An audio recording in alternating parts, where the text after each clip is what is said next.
The ongoing educational partnership between Vietnam and the US is not limited to student exchange, but also opens up a variety of opportunities for cooperation in research and high quality human resource development. This partnership not only enriches the academic image, but also contributes significantly to the socio-economic development of both countries. In particular, the priority on training the workforce in the semiconductor industry and modernizing STEM education has brought impressive results. Cooperation programs have supported Vietnam to foster excellent engineers, thereby meeting the increasing needs of this industry. At the same time, the modernization of STEM education has created a solid foundation for Vietnam to further engage in the Industrial Revolution 4.0. This partnership not only benefits Vietnam, but also contributes to promoting the development of the global economy, affirming Vietnam's position in the international community.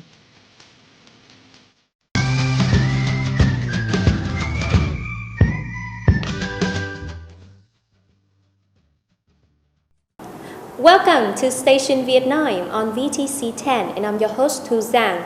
In today's talk show, we will have further discussion on the topic of enhancing U.S.-Vietnam educational partnership. Please welcome to the show Mrs. Mary Beth Pauley, Acting Deputy U.S. Ambassador to Vietnam. Thank you so much for having me.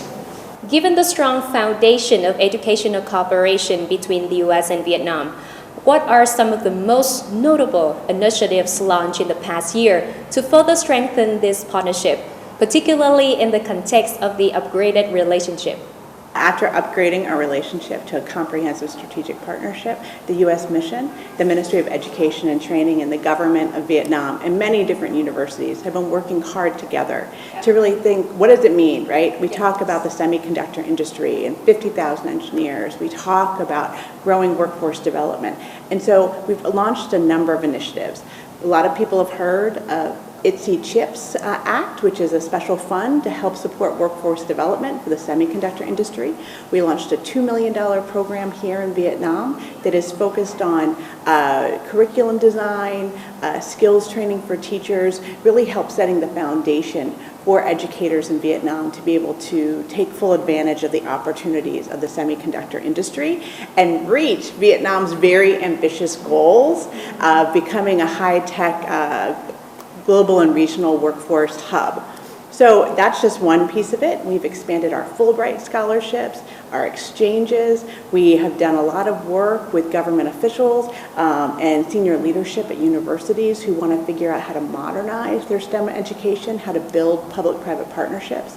We're doing programs like this for K through 12. We're doing English language and soft skills development for STEM students, right? Because you can be super good at coding and really bad at teamwork. And so in order to excel, you need both sets of skills and English language. So we're doing a ton of things, and that's just from the US government. You also have the work of our private sector partners. Many companies are building their own partnerships with universities here in Vietnam. So I think the most important takeaway is one, very, very busy time.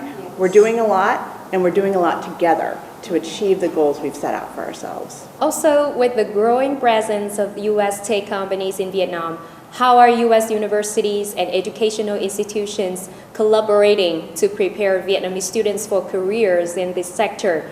And also, are there any specific programs focused on bridging the gap between academic training and industrial needs? There are a number. So as I mentioned, first there's the VTC10 initiative that is being implemented here by Arizona State University. That's working with government officials to figure out what's the ecosystem we need in place to attract and maintain private sector investment for job growth. There's also curriculum design and development for the fields related to semiconductors, particularly in assembly, testing, and packaging. The U.S. Mission is supporting a very unique long 3-week exchange program to bring together heads of about 10 to 11 different higher education institutions and government officials. They're headed to the University of Montana to really study how do we use public-private partnerships in the United States. And so the list goes on and on. Then I know private industry is funding scholarships, they're doing training programs, they're really, really engaged in making sure that they are directly working with universities so that the classes and the curriculum are really laying the foundation so that those students are ready to work for those companies really shortly after graduation, right? People talk a lot about upskilling. They don't want to worry about upskilling. They want to get a solid foundation from the get-go, and then they'll help do the rest of the training on the job.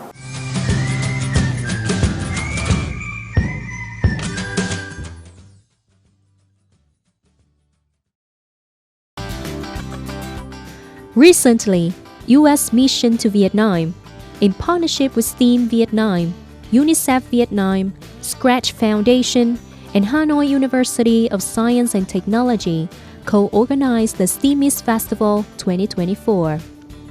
With the theme Journey to the Year 3000, the festival brought together children, young people, parents, and educators for a day of exploring STEAM model, including science, technology, engineering, arts, and mathematics, in which attendees engage in experiential activities designed to spark curiosity and inspire future-ready skills through interactive challenges. These challenges aim to foster creativity, collaboration, and critical thinking skills, likewise equipping the next generation with full access to a rapidly evolving job market driven by AI and technology. Mình nghĩ là giáo dục STEAM là một cách tiếp cận mới và nó sẽ toàn diện cho học sinh hơn là những cái cách tiếp cận cũ, bởi vì nó là một sự kết hợp giữa nhiều cái môn khoa học khác nhau vào một cái nội dung học. Qua cái đấy thì học sinh có được nhiều cái trải nghiệm hơn, được có một cái góc nhìn toàn diện cho các cái vấn đề, và khi mà áp dụng vào các vấn đề cuộc sống thì các em hoàn toàn có thể thực hành nó ra được. Bởi vì STEAM là thường là học theo dự án, và cuộc đời thì mỗi công việc đều là một cái dự án. Mình hy vọng là trong tương lai thì đương nhiên là STEAM Foundation sẽ tiếp tục tổ chức rất là nhiều những cái chương trình STEAM dành cho các cái bạn học sinh tại Việt Nam. Và ngoài ra thì có thể tổ chức những cái sân chơi liên quan về STEAM dành cho các cái bạn mà có nhu cầu giáo dục đặc biệt. Bởi vì đôi khi là các bạn về mặt khả năng, nhận thức về mặt tư duy của các bạn còn hạn chế. Nhưng mà đối với những cái phần mềm công nghệ ứng dụng của STEM hoặc là công nghệ robotics hoặc là AI thì có thể là đơn giản hóa và có thể là phù hợp với các bạn để các bạn hoàn toàn có thể phù hợp tham gia, để cái khoảng cách giữa các cái bạn khuyết tật đối với các cái bạn bình thường nó không còn là quá lớn nữa. The STEAMist Festival is not only an educational and entertaining event, but also an inspiration for teachers and students to their vision to shape the future. The East Asia and Pacific region is currently home to 277 million young people, accounting for 23% of the world's youth population, which is a force full of energy, ideas, and motivation. However, young people are facing challenges in accessing quality and relevant education as they transition to good jobs and meaningful participation in policy and community processes. The STEAMist Festival realizes this vision of education, bridging the gap between formal education and future-ready skills. By engaging young minds in creative problem-solving activities, the STEAMist Festival aims to create a new generation of leaders, innovators, and global citizens.